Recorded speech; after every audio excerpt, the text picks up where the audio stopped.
जनवरी को फतेहनगर उदयपुर में जो पब्लिक प्रोग्राम हुआ उसके जो फॉलोअप में लोग आए, लगभग उनकी संख्या 35 थी।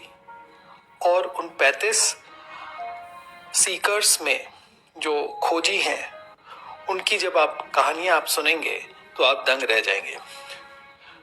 उनमें से एक व्यक्ति पिछले 3 साल से श्री माता जी की न्यूज़पेपर में आई हुई एक फोटो को अपने साथ लेके आया। उसने कहा कि 3 साल पहले जब उसने श्री माता जी की फोटोग्राफ को न्यूज़पेपर में देखा तो उसने पूरे न्यूज़पेपर को ही अपने मंदिर में रख दिया और उसने माँ से कहा कि माँ, जब तुम फतेहनगर आओगे तो मैं आपसे मिलने आऊंगा। हमने ये कार्यक्रम बहुत बाद में किया, पर 3 साल तक वो व्यक्ति श्री माता जी के आगमन का इंतजार कर रहा था।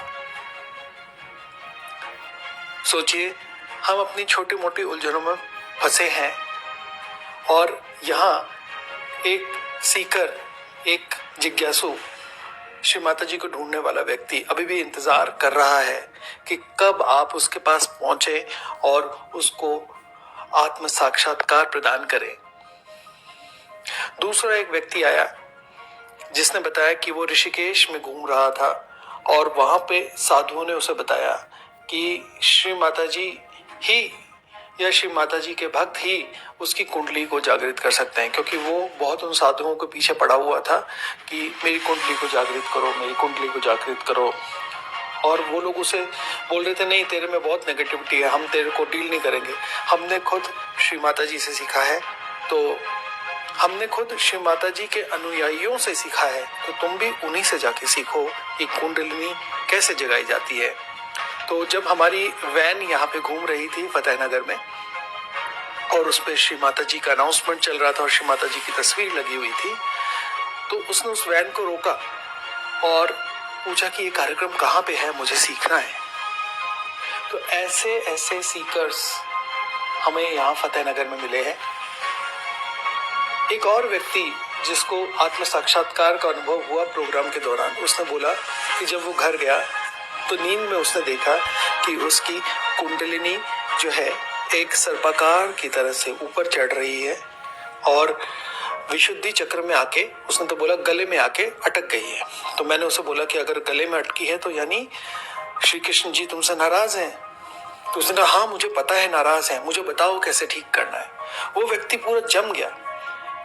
ये तो मात्र 3 जने थे। तो हमारा फॉलोअप का जो कार्यक्रम था वो लगभग 10 से 15 मिनट में खत्म हो गया।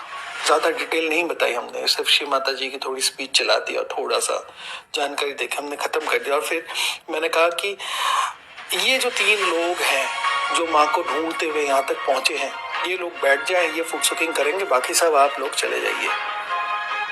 मैं आपको बता नहीं सकता हूँ कि सब लोग रुक गए। सबने कहा हम भी फुट सोकिंग करेंगे। बाढ़ आ गई फुट सोकिंग के। हमारे पास तो टब तो मात्र 6-7 ही टब थे, लेकिन ये 35 के 35 लोग अलग अलग शिफ्ट में बैठ के इन्होंने फुट सोकिंग की। अगले दिन, जो पहले दिन 35 लोग आए थे, अगले दिन 50 लोग आए और इन 50 में होड़ मची पड़ी थी कि कब कौन फुट सोकिंग करेगा। तो जनरली ये होता है कि जेंट्स तो पहले जाके बैठ जाते हैं फुट सोकिंग के।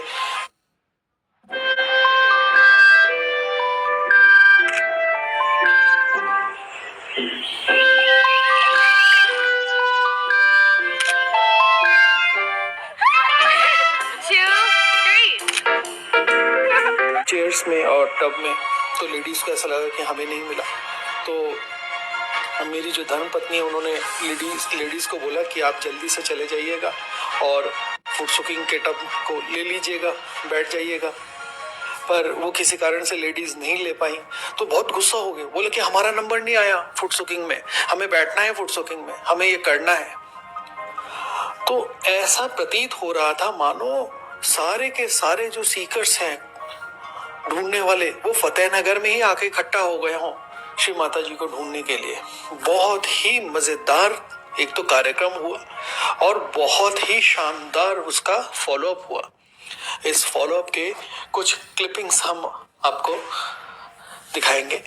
और अब सबसे अनुरोध है कि हमें ऐसा लगता है कि अभी हमारे एफर्ट से क्या ही हो जाएगा, पर आप जाइए, आप बाहर निकलिए और लोगों को बताइए। अगर आपके आसपास नहीं हो पा रहा है तो थोड़ा दूर जाइए, लेकिन ये सीकर्स छुपे बैठे हैं जो श्री माता जी को ढूंढ रहे हैं, आप इन तक जरूर पहुंचिए, क्योंकि श्री माता जी का कार्य तो सतत चल रहा है। और हम चाहे करें या न करें, श्री माता जी तो अपने फॉलोअर्स के दिल में जगह बना ही रही हैं। और ये पूरा जो समा है ये तो बदल रहा है, ये हम देख रहे हैं। तो बहुत बहुत धन्यवाद है उन सब सहयोगियों को जिन्होंने तन से, मन से, धन से और अपने चित्त से इस कार्यक्रम को सफल बनाने की पूरी हमें मदद की है। जय श्री माता जी।